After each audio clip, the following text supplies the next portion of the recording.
Hello, everyone. We got a handful of people here. Thank you for joining. This is our second Q&A session for Negative Space. For anyone that doesn't know me, I know a handful of y'all have connected with me on LinkedIn. My name is Nahuel. I'm a screenwriter and comic book writer, co-founder of Negative Space. Yeah, we started this, we launched it this year. Been writing comic books for years. I've been writing screenplays for longer. I know the screenwriting competition world pretty well. I've been going through all of that. And when I was trying to figure out my comic book writing world, I realized that like having something like this would be nice. So since there wasn't anything like this, decided to start it ourselves.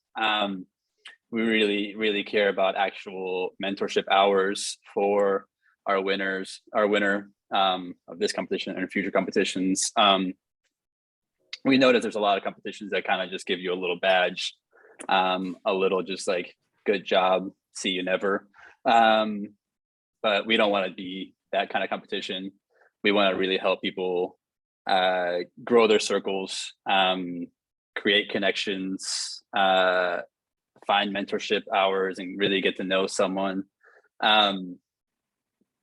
We always say this is our first competition right now that ends this week on Thursday, actually. Our final deadline is Thursday. Where was I going with that? Oh yeah, we're gonna be doing these throughout the year. We're planning to have 4 competitions throughout the year. We're planning on a few other little things to kind of grow out our community and grow out our circles.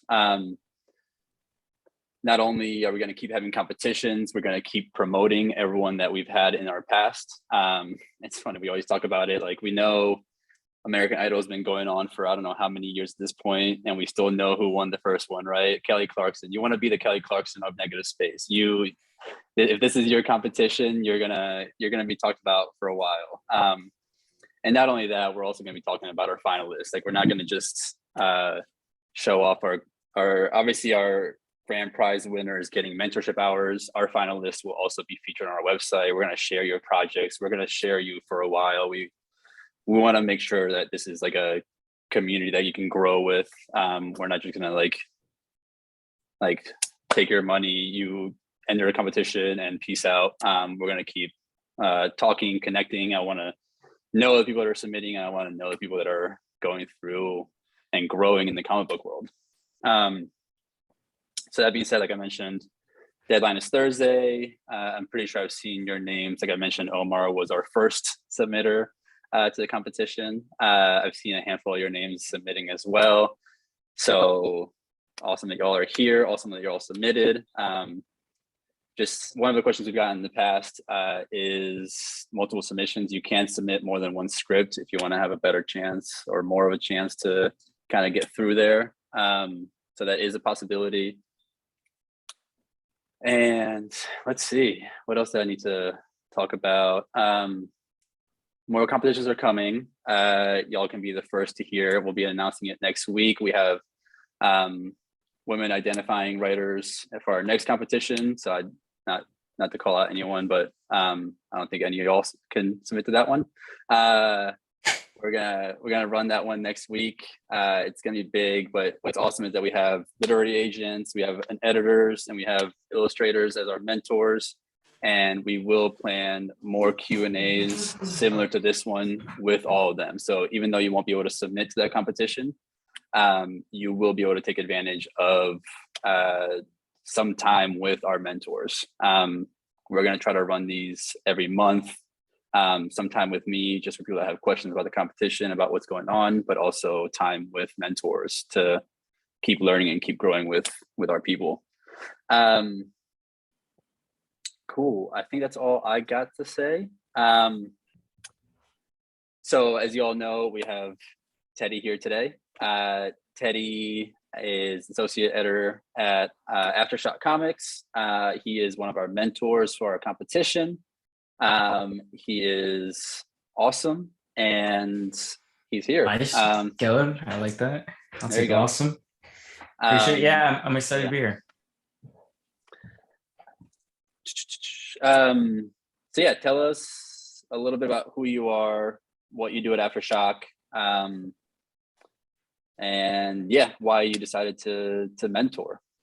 Yeah, sure. So first, my name is Teddy.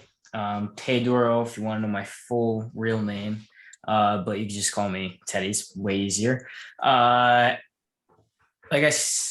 Associate editor, started when I was in high school as an intern for AfterShock about 2 months after they had launched. I was honestly fortunate enough that Mike lived in my apartment building. So who's our chief at AfterShock. So when he launched, I kind of saw stuff coming in and out, started hearing him talk about it. And I just kind of was like, honestly, the real story is my girlfriend at the time had broken up with me. So I was kind of bored and I was like, well, I guess it'd be cool if I had something to do right now, because she was pretty good at making plans and stuff. So then I went to Mike and was like, hey, do you have opportunity or whatever? Do you want to teach me about this? And he was like, yeah, sure. So that's how I got to editorial. I didn't really grow up like reading comics, to be honest, which is kind of like, to comic book people, I kind of get like attacked for that, but I didn't. I'll be honest. I kind of got into it because of the Marvel movies and stuff. Because my main thing was I always wanted to design like theme parks based on like Marvel rides or like DC or anything like that, characters on that. Just so happened that the Kubert School was like 2 towns down from me, so I started going there. Then I started working with Mike and everything, and kind of been with AfterShock since then. So I'm coming up on 6 years in February with AfterShock, and I've been intern, editorial assistant, and now associate editor. And I've been fortunate enough to really kind of grow with AfterShock from the early days, like I said, after like 2 months after they launched, all the way now where we have like over 100 titles, 100 plus titles, some really big film and TV stuff in the works, and a lot of other cool things. And really just massive expansion right now that's happening. But yeah, so I got into this competition because one, I was reached out and be like, hey, do you want to learn about this? And that's honestly one of the biggest things that, if I could tell you anything, is one, editors can't know who you are or if that you exist unless you reach out. So first, one, that I just got a message and I checked it out. But two, which was really important, is I actually saw that it wasn't just a competition that was like, take your money, or like, hey, thanks for joining, pat on the back.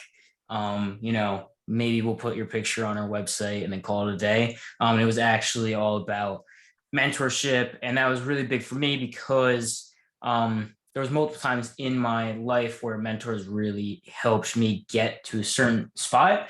I was a head chef for years, but before I became a head chef or anything, I was online and everything. And there was actually think about this. Both of my mentors are named Mike, so maybe I should name my kid Mike or something. So a chef that I worked with was Mike, and his mentorship was really important to me. And then obviously Mike Martz at AfterShock, not only professionally but like personally, and just multiple levels. Mike really helped me to grow into not only comics, but just as I grew up through high school and in college and everything. And oh wow, I'm getting Slack messages actually from him right now about a book that's going to press tomorrow. Okay, I'll look at that in a bit. So yeah, one of the big elements that I loved about this was the whole mentorship aspect of it, because it played such a massive part in my upbringing and just getting into comics, that I thought, as a kid and as like a young person trying to get into it, just anyone really trying to get into it, one of the easiest ways I feel like you can break through is having someone to share that knowledge, share that experience and stuff like that. I'm trying to think, did I get all the questions or did I miss something? Oh yeah, you got it all. I ramble, so sometimes you just have to like, yo, Teddy, shut up, bro. I think I got them all. Yeah, you definitely did. Yeah, I always like hearing stories from people that actually received mentorship and actually got help that way. I wasn't lucky enough to get that in my past careers, and I always wish I could. And it's always helpful to have someone that can kind of like guide you and kind of tell you all these little things that like no one's going to teach you in school, no one's going to teach you in classes. That there's a lot of ins and outs that mentors can really kind of help boost you in whatever career you're looking at. Now to get a little bit into like a mini mentoring version, a little glimpse into like what you're gonna be doing with the grand prize winner. Let's talk a little bit about what it looks like to pitch to an editor slash a publisher. One thing I'll mention, just to throw it out there, is that we are going to be talking about pitching right now, but obviously this is not a time to pitch to Teddy. We're just going to listen to a little bit of what he's got to say, and we'll go from there. If you do come up with any questions of your own, we're going to have time at the end. You can throw them in the chat for now, or we'll talk about it afterwards. So as far as like pitching goes, like what, if it's what it looks like at AfterShock or what it would look like out in the comic book world, what do you like to see from a comic book creator when they come to you with a pitch? Yeah. So my friend, it's funny you said don't pitch, because one thing you find out when someone's an editor is as soon as someone finds out you're an editor, the first thing is to pitch. Like at New York Comic Con, we get stuff all the time, obviously. But one of the jokes to us editors, like the editorial team, is if like we're there and we're like, a lot of times, one of our publishing assistants, Sarah Pruitt, which is Joe Pruitt's daughter, who's on our publishing side, me and her are kind of like the same age, so we're always like messing with each other during the New York Comic Con. And she'll, if I'm annoying her too much, she'll be like, "Oh, I'll tell people that you're an editor, so we'll come over and pitch to you." Like don't say anything. And I'm like, I'm already telling people I'm an editor. Like, why do you have to do that to me? I'll be bombarded with stuff. So yeah, definitely. Hit my email though if you do have a pitch. Send it to me. I'm always down to look. Well, actually, I guess first send it to the competition. Then if you win, then we'll look at it. All right. So pitching, yeah. So the first thing is make sure that when you're pitching, you actually have a story. So a lot of times we'll get pitches that are ideas still, and that's cool, right? And it's, sometimes we get an idea and we're like, oh, this is a cool idea. I wish we saw an actual full pitch for this. But, to be like, oh, I would love to pitch a story about, like Space Cowboy or something, right? That's a cool idea, but like, what's the beginning? What's the heart? What's the characters? What's the challenges they're going through? What's the actual story? You need to get that. So before you even start pitching, make sure that your pitch is an actual story and not just an idea still. Next, one of the biggest things is make sure you put your email and name into your pitch, because there's a lot of times where I'll get a pitch. I'm like, wow, this is really good. Let me go email this person. And either they don't have their pitch or whatever, or their email on the pitch, or one of the biggest problems is I'll have a name and I'll throw it back into my email or through a submission stuff, and their name doesn't match up with their email, so I can't track back who it is. So like, I'm a Dodgers fan, LA Dodgers fan. If I had an email that was like LA Dodgers fan 457, but as an editor, I'm looking for Theodore Leo and I'm trying to figure out whose email that is, it's very hard for an editor to track back and be like, oh, okay, I have to email LA Dodgers fan. So if your email is not similar to your name, or if is similar to your name, whatever it is, just put it into the pitch so it's easier for editors to get back to you. So anything, email. Definitely story instead of just an idea. Next thing is I would recommend to look at a publisher's portfolio that's already been released, because sometimes we get cool stories where I'm like, this is a great story and we kind of already done it before. And if it's not too different, oftentimes it's hard for us to be like, okay, like we should financially push this through and greenlight this project. We want it to make sure that every pitch, every story and stuff that at least we put out at AfterShock is different. Like when you pick up a book, that this isn't going to be a typical comic book. This isn't going to be some story you can get somewhere else. It's all about that you can only get the story at AfterShock. So for us, it's super important. There's a lot of times where we'll get pitches that are similar to our stories. We're like, yeah, this was a good idea. We kind of done it already. Or it's kind of there, it's close to it, but it's kind of like just too close to the story to be like we should greenlight it, even though it was a good idea. Like if we didn't have the other one, we'd be like, okay, let's take this. So definitely take a look at, like if you're gonna pitch someone an image, or if you're gonna pick, they're kind of busy, like the fight financially, you put the money up or whatever. But anyway, just like check it out and be like, okay, do they have a story like this, or is it similar, or whatever. Trying to think what else is important. It's so weird actually thinking about this, because I do this all day, but I'm trying to think like what's important on it. So I'll ask, because we're sitting here in a writing competition. We're mostly, I'm assuming, writers. Some of us may be artists. Do you like getting art along with the pitch, or are you okay with just script and just written pitches? Do you want like finished comics? Like there's always, everyone takes things differently, obviously, but I wonder how you prefer. That's a good question. Because I originally started in college as a fine arts major, I'm very much into the whole art side. Mm-hmm. But I will say that at AfterShock, we do like get pitches as early as possible, because oftentimes we'll see that a story is really good, right? And the pitch is really good, and we really want to do this, but the writer is trying to find someone. Listen, I made my own comics before. They're expensive as hell, right? And if you're trying to get some published, you're like, all right, can I find a writer or an artist that's in my financial range, but also good enough?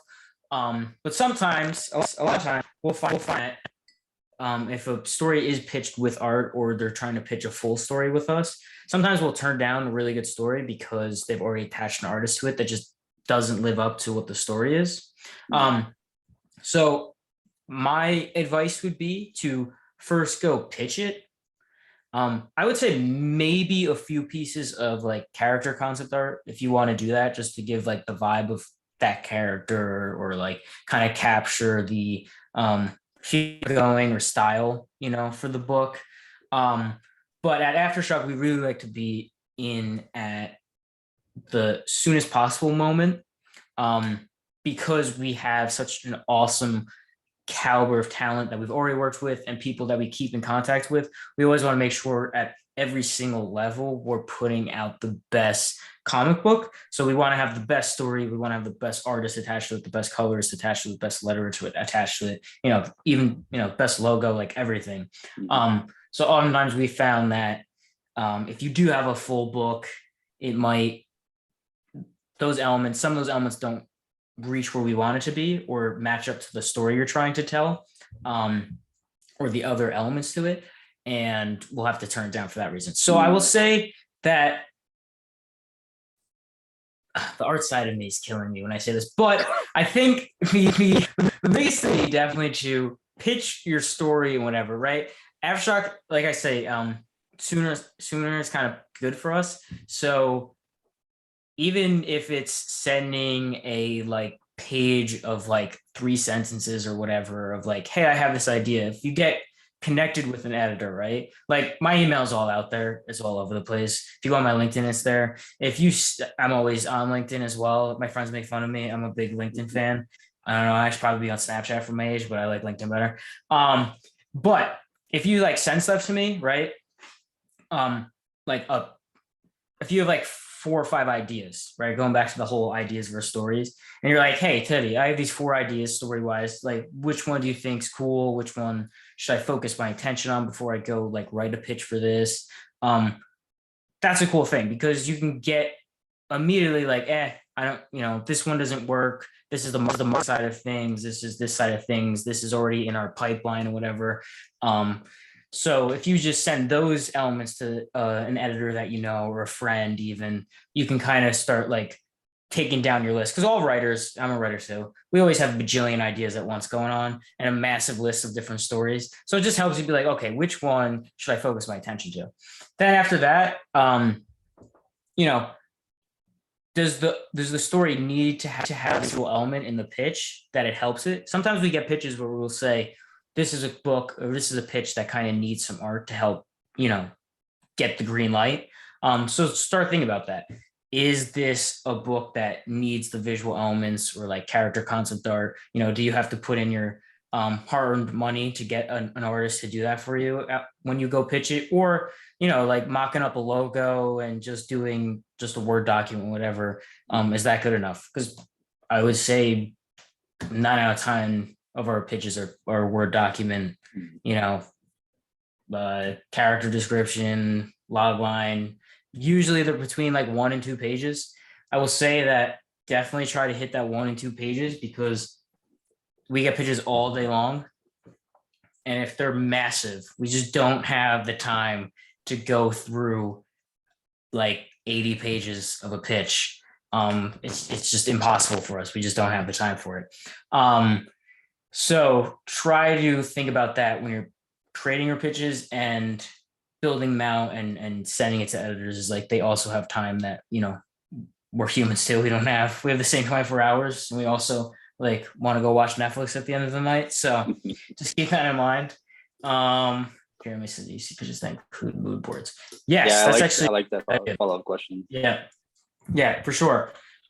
Those are good.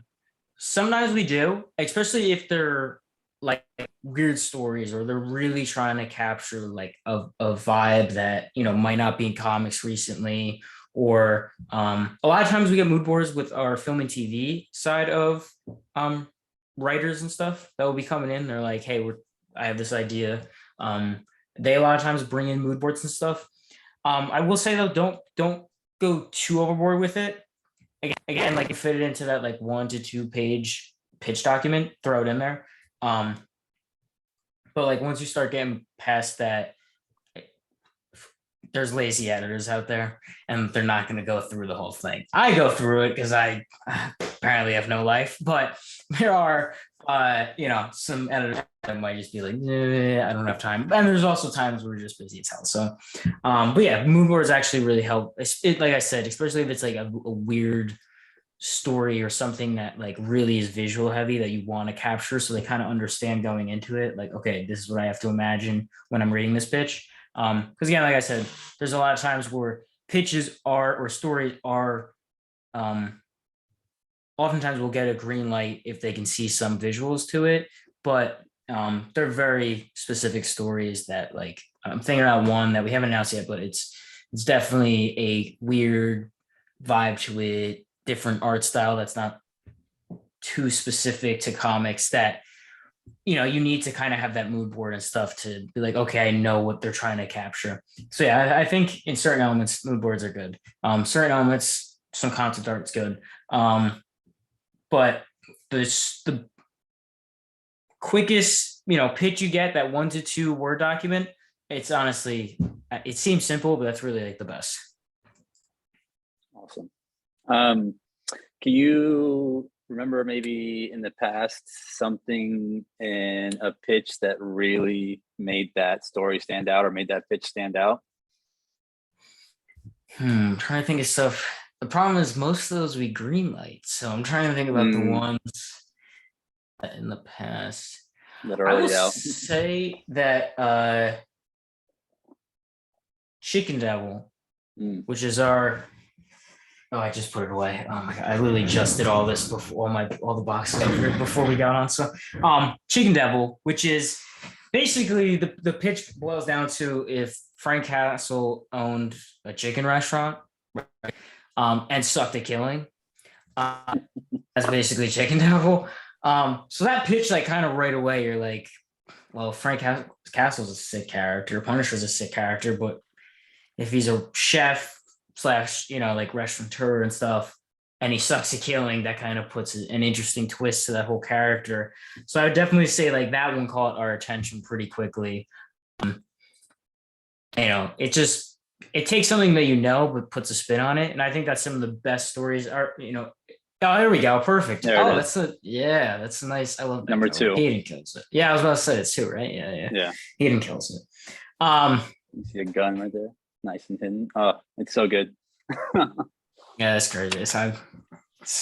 Don't worry, it gets even crazier.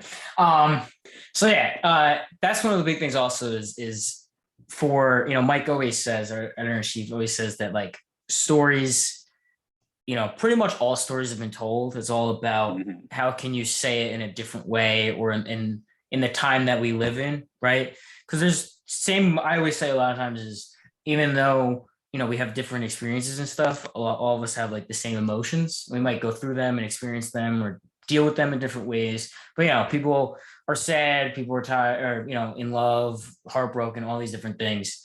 So it's all about trying to figure out how can you tell those stories for this time in different ways. That whole Frank Castle, what if he was bad at killing and wore a chicken suit. That whole element caught our attention. And it brought a different twist to a story. Obviously the Punisher is a pretty successful character. So, but it was different enough. They're like, oh shit, I should look at this. This seems cool. So yeah, trying to figure out that different angle that makes it, sets it apart is super important. And one last question before we get into here, open up some questions. I heard this earlier when I was meeting with another editor for our next editor competition. versus editor. Funny enough, I used to write a column in my college newspaper called Editor versus Editor. It was a fun one. Yeah. Nice. I like that. I might bring it back. Funny, I haven't heard that in a while. So I was talking to her. She's going to be a mentor on our next competition. And she was talking about basically like how you can tell comic world obviously has like a very strict deadlines. There's a lot of deadlines to hit when you're putting out a story constantly. So us as writers, we're storytellers, we're writers. We've been doing this. We get good at our craft. But how can we show while we're pitching or while we're talking to an editor what our work ethic looks like and what like prove that we would be able to hit our deadlines and we would be able to like carry a story as it's coming out in a serialized way? That was a really good question and thing. Whoever the editor is, smart. Yeah, no, that's good. Like you said, deadlines are super important. That's pretty much, that takes up like 90% of an editor's job is like, hey, figuring out different ways to remind people and creators and stuff and artists like, hey, I might my inbox is super full and it might have disappeared, but did you send that to me? Or, I know it was the weekend. Did you get time to that to me?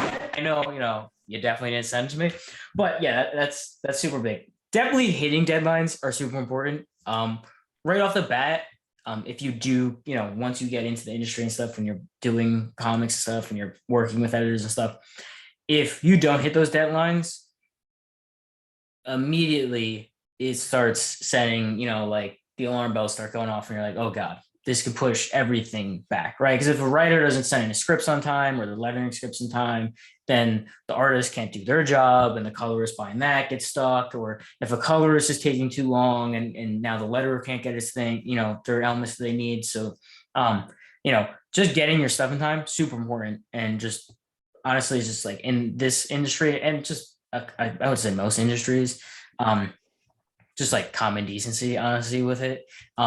Being nice is really good. Takes you pretty far in life. And then I would say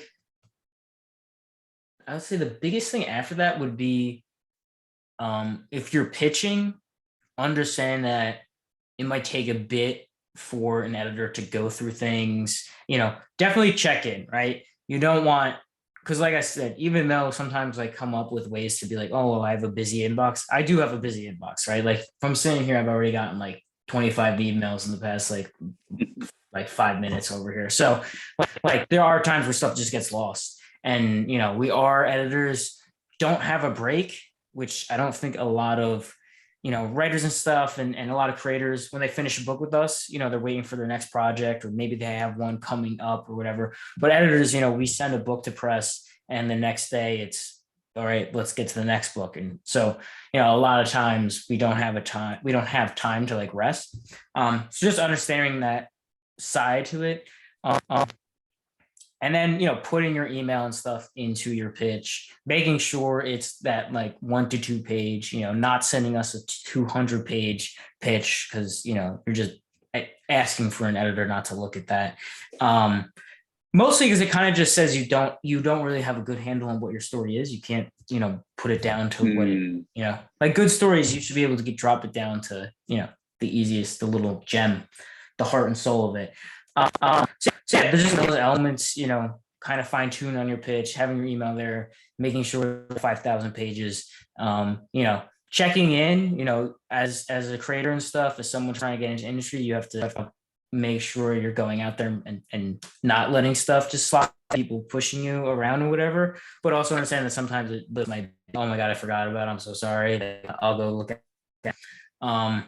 Those big elements kind of just show that you know how to respond to me, you know how to the game, but we both can respect our time and what we do and stuff. And that goes honestly a long way because we all want comics. As editors, we want to find the best talent and best writers, artists, colorists, whatever. Sometimes because we're stuck in the craziness of all, it's hard for us to find new people. But that's where stuff like this kind of helps us get that, and it kind of gives us reality check. So definitely, doing those elements kind of really helps us remember that there's other people out there, and just helps us and find them. So that would be my answer. Seems, I don't know. Apparently, as an editor, I'm better typing because I can hit backspace and be like, yeah, that was a long sentence. Speaking, this is why I'm a speechwriter, not a giving speeches. Jeez. No. No, that was great. And honestly, anytime I get to like hear you talk and hear you kind of dive into like what the behind the scenes looks like is helpful to me. I'm sure it's helpful to everyone here.